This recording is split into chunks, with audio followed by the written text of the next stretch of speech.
했습니다. 대학교를 졸업하고 취업을 한 뒤 1년 만에 임신을 해버렸죠. 제대로 자리 잡지 않은 상태에서 임신을 했던 터라 새로 생긴 아기가 그렇게 반갑지만은 않았습니다. 하지만 저희 부모님과 시부모님께서는 새로 생긴 아이에 대해 좋아하셨습니다. 물론 제 남편도 좋아했습니다. 하지만 자신이 아빠가 되었다는 사실에 조금은 당황스러워했어요. 양가 부모님께서 배가 부르기 전에 얼른 결혼식을 올려야 한다고 말씀을 하셨고, 저는 회사에 취직한 지 얼마 되지 않았는데 곧바로 출산 준비에 들어가 휴직계를 내야 했습니다. 제 커리어에 문제가 생길 것 같았지만 언젠가는 아이를 낳아야 한다는 생각이기 때문에 차라리 빨리 낳는 것이 좋겠다는 생각이 들었어요. 아이를 낳을 준비가 제대로 되지 않았던 저와 남편은 양가 부모님께 서로 미안한 마음으로 가득했습니다. 제가 남편이랑 꼭 성공하고 자리 잡게 되면 꼭 갚을게요. 이렇게 손 벌리게 해드려서 죄송해요. 그리고 이해해 주셔서 감사합니다.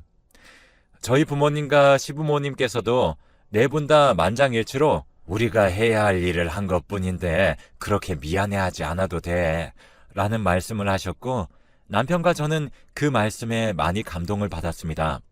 그래서 도움을 받아 집을 구하고 아이에게 필요한 물품 등을 구매했어요. 중소기업에 취업한 저와는 달리 공무원인 저의 남편이 임신한 저를 대신해서 경제적인 부분을 다 부담하고 있는 것이 너무 미안했습니다. 당신한테 너무 미안한데 어떻게 해야 될지 모르겠네. 이렇게 말을 하자 남편은 저에게 당신이 날 만나서 더 걱정이지. 이제 이것보다 더한 일들도 생기게 될 건데 이런 거에 미안해하지 않아도 돼. 당신이랑 내가 언젠가 겪어야 될 일이라고 생각을 해. 라고 말을 했습니다. 저의 미안하다는 말에 힘들다는 답을 할 줄 알았지만 저의 예상과는 달리 책임있게 이야기하는 남편의 모습을 보고 결혼하길 참 잘했다라는 생각을 했습니다. 그렇게 출산 예정일이 다가왔고 10시간의 진통 끝에 예쁜 딸아이를 낳았습니다.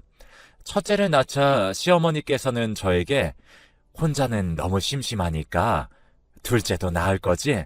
라는 말씀을 하셨어요.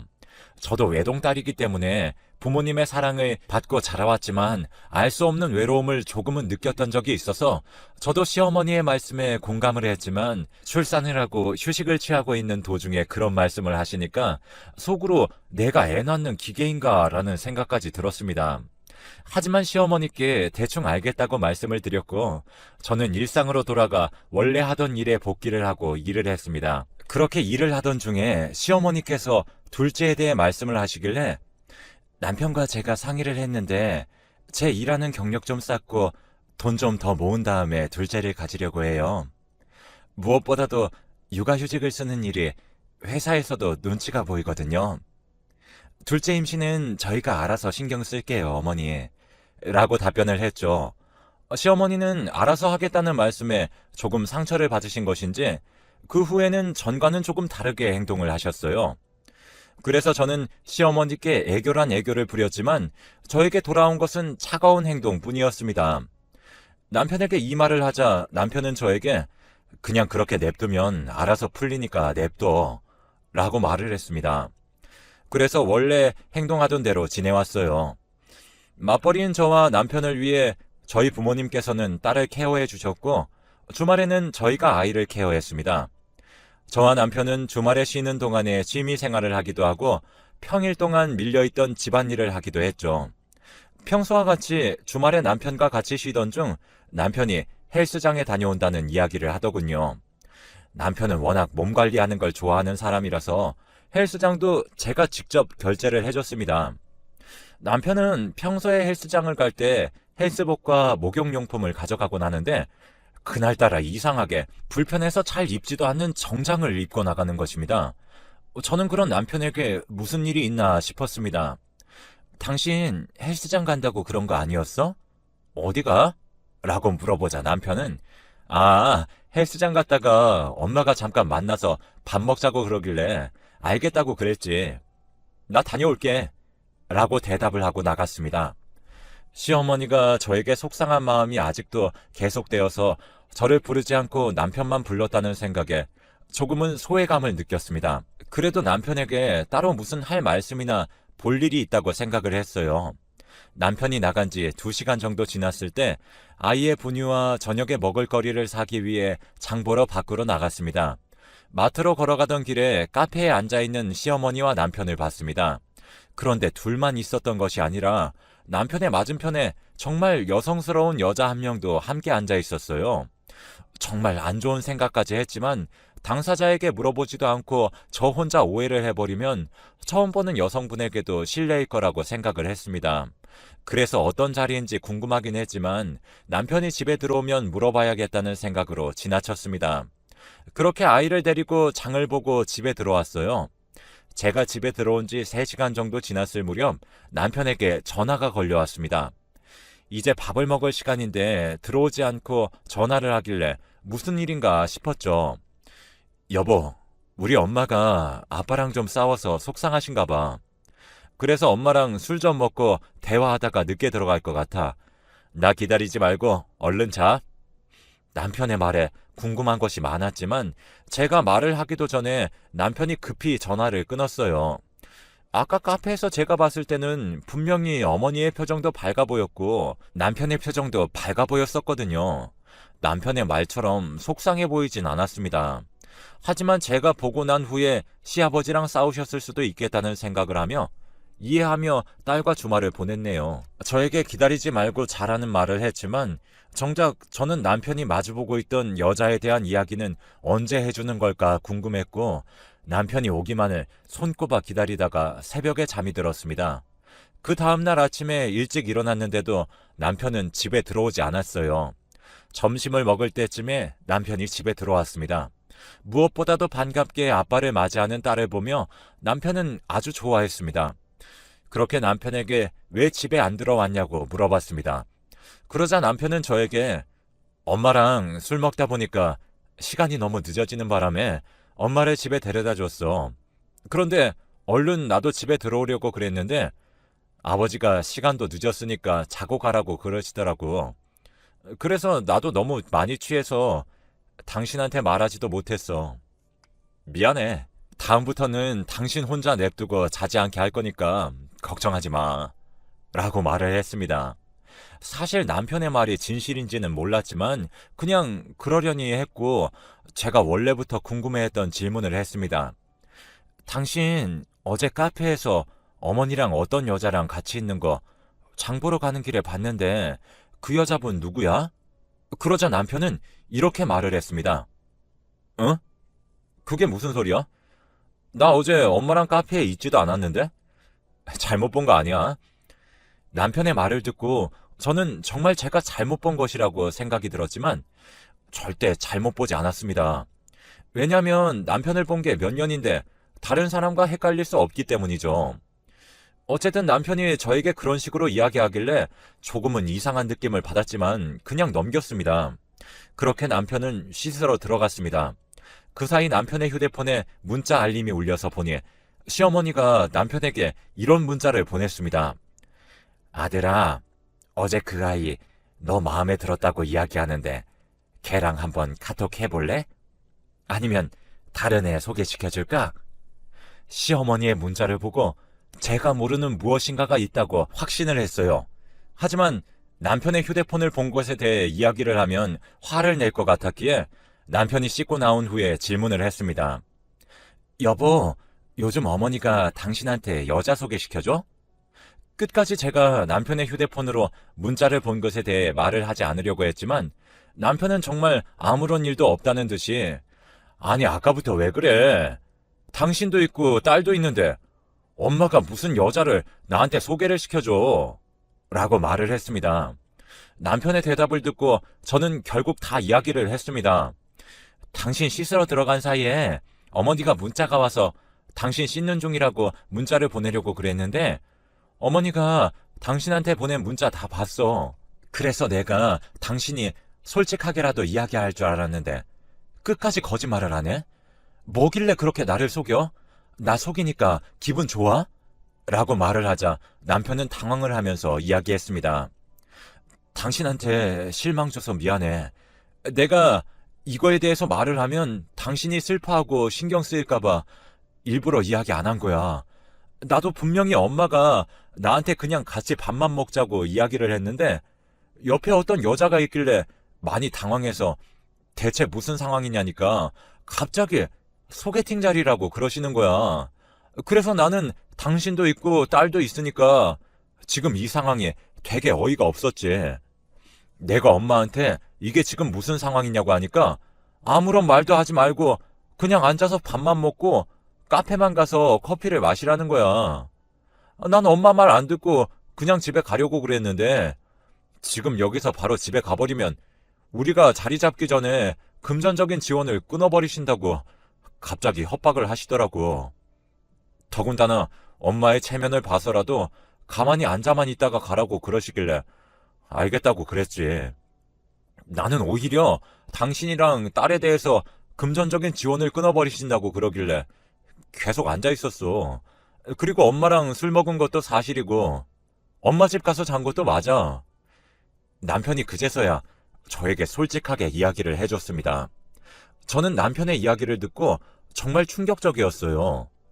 어머니가 저에게 대체 무슨 원한이 있으시길래 아내와 딸이 있는 아들에게 소개팅을 주선해 주신 걸까요?